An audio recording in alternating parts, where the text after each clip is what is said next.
What she saw when she peeped in was Alexander seated at the head of a table and other men with him seated in a semicircle. At the center was a man tied up to a chair.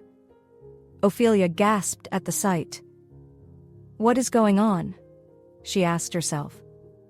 Ophelia covered her mouth with her palm as she watched Alexander get up from the head of the table, go to the man who was seated tied up, and give him a treacherous punch to the face until a warm liquid came out from his mouth and his face was covered with the same.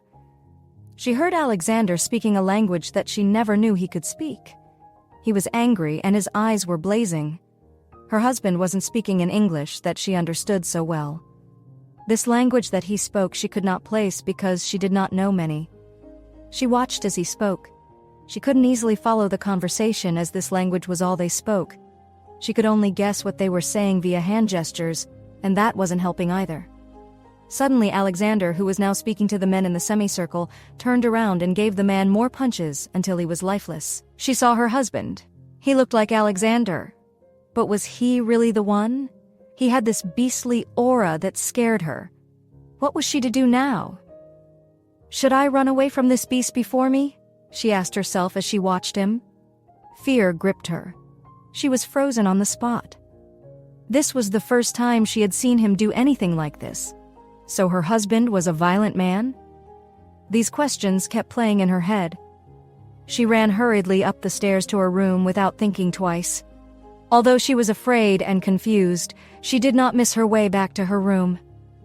As she got in, she got on the bed immediately and pulled the duvet over herself like a shield. All sleep had left her body.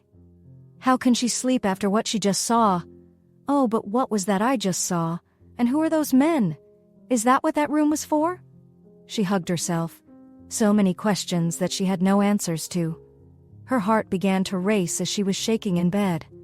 What if they saw me? She thought to herself. As she was still thinking about the horrid thing she saw downstairs, all of a sudden the door clicked open. She immediately shut her eyes. Alexander walked in. "I know that you're not sleeping, Ophelia. Open your eyes. I knew you came downstairs because I could smell your perfume all the way." "Why did you come down, Ophelia?" he asked her.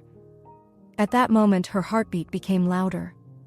Fear gripped her and her mouth only trembled when she tried to speak. I'm sorry," she stammered. She still lay in bed not wanting to look at him. It was like looking at him would secure her own death sentence. She was mortally afraid of Alexander, and she never knew this side of him existed. "Ophelia, look at me," he said softly. Yet she jumped at the sound of her name. She sat up on the bed and looked at him as she trembled. He could see the fear in her eyes. He walked toward her side of the bed, wanting to hold her close to him, but she moved as he came toward her. "Don't be afraid of me. If you know what that man did, you would have asked me to continue, and by the way, he didn't die. He only fainted. He'll wake up soon and tell us the information we need from him," Alexander explained. Yet with this explanation, Ophelia could not stop herself from being afraid of him. She started to think of how she would escape this castle. Should I run away? If I run away, would he be able to catch me? He had promised her that he would come find her if she ever ran away, and even if she ran away, what if she didn't find a way out? She thought to herself as she looked at him. She began to tremble as she ran into the bathroom and locked the door. She began to throw up all the words she ate that night. Her body was trembling violently, and she was beginning to develop a headache. He came to the bathroom door. "Ophelia, open the door," Alexander said. "Ophelia, open the door, let me hold you," Alexander said. "No, I'm not going to come out. Do you want to kill me? I don't know you at all. As it is, you are a stranger to me. You are a monster. I don't want you. I want to get out of this home right now. I want to leave right now," she screamed. "Just open the door, let me explain to you." "There are so many things you don't understand," Alexander explained to her softly. "I don't want to hear anything. I saw something tonight. It has scared me to death and I just want to leave this place," Ophelia insisted. "Well, you won't sleep in the bathroom. Come out, let's talk about it. Still, if I explain to you and you want to still go, I'll take you back. I know your apartment. I'll take you back," he said. Her body was still trembling, but not as badly as it was before. She suddenly came to the door of the bathroom and opened it. He stepped aside, and she walked past him to the bed. Even as she sat on the bed, she couldn't get comfortable. There were other things taking center stage. She got up from the bed and went straight to the sofa to sit there because she was still uncomfortable. "Ophelia, I told you that I will never hurt you," Alexander said with pain in his voice. "Is that why you have a whole room filled with my pictures? I want to get out of this place. I'm afraid I'll die the next second." "You will kill me," she kept ranting, fear evident in her voice as she spoke. "Ophelia, calm down. Please, calm down," Alexander urged her.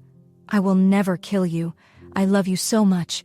I know that you have been a good girl, and you have been calm, waiting for me to explain myself, waiting for me to reveal myself.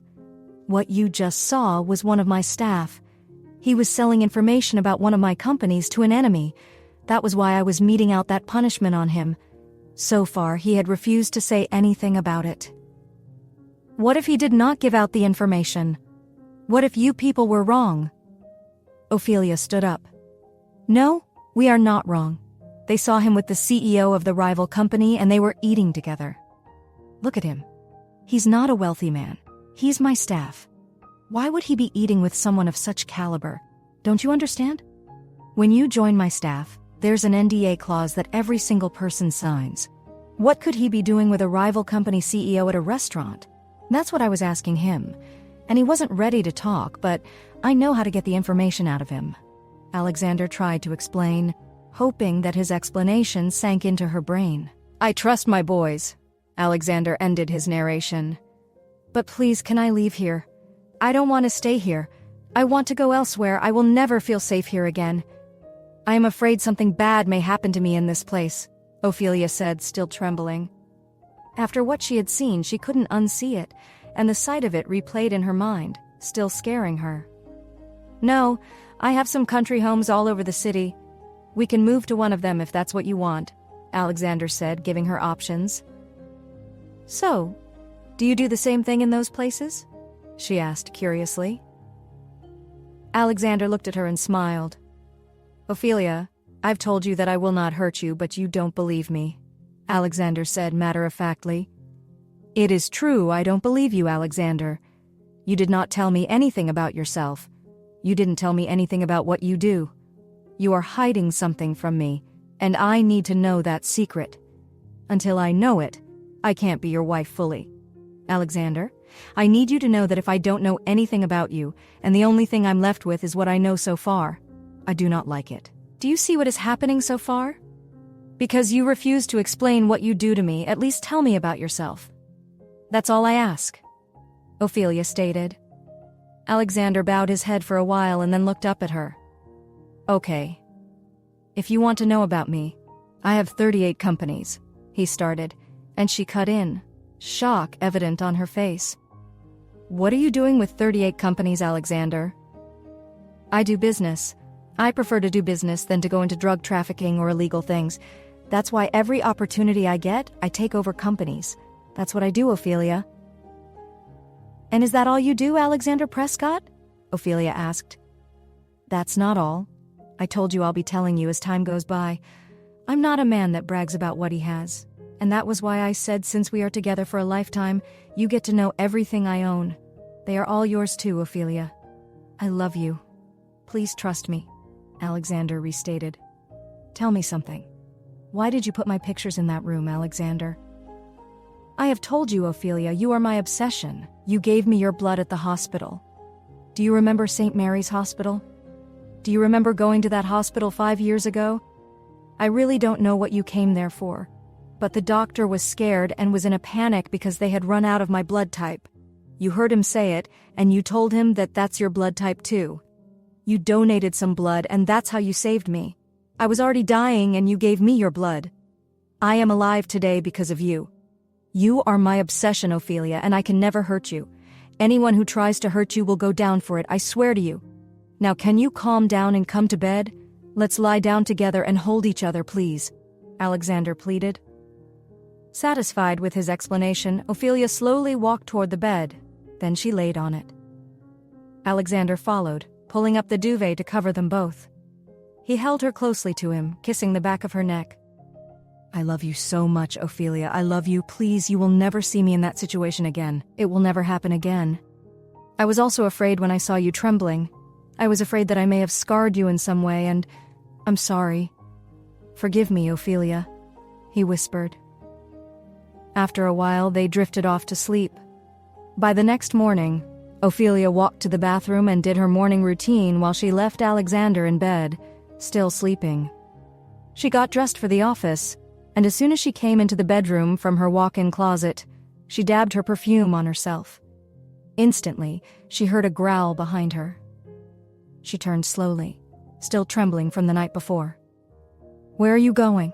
Alexander asked her. "I thought you would stay long in this bed with me holding you in my arms," he said, his eyes darker than usual.